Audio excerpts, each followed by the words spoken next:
ma tean su hommikuid tänu pildidele netis. Tean, kus sa käid ja kellega. Näen, millal sa naerad ja millal sul ei lähe hästi.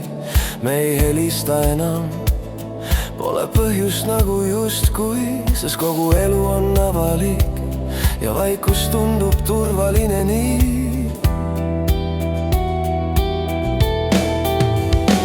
Me teame teineteisest kõike, aga mitte päriselt enam.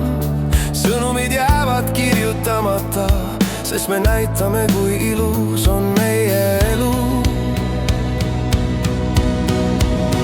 Kui jälle kohtume, ära kao kohe siit.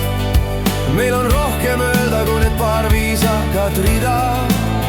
Kui jälle kohtume, jää kas või minutiks veel, sest mõned inimesed elavad sinus ka siis, kui neid ammu ei näe.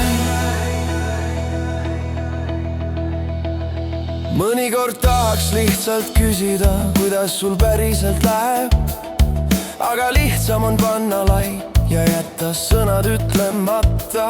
Aastad ei võtnud meid ära, nad tegid meid vaiksemaks ja vahel on raskem kirjutada kui hommikuni rääkida.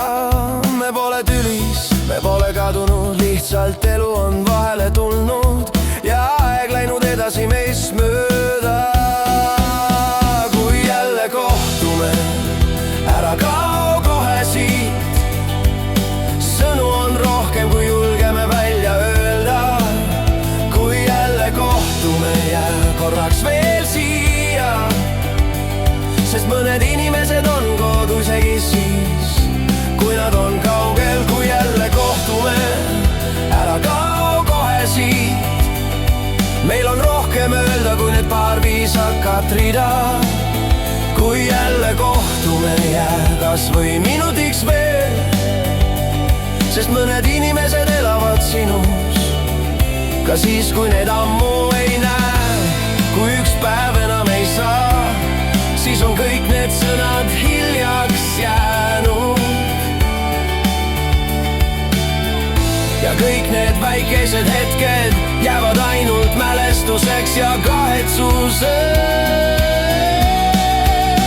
Kui jälle kohtume, ära kao kohe siit. Meil on rohkem öelda kui need paar viisakat rida. Kui jälle kohtume, jää kas või minutiks veel, sest mõned inimesed elavad sinus ka siis, kui neid ammu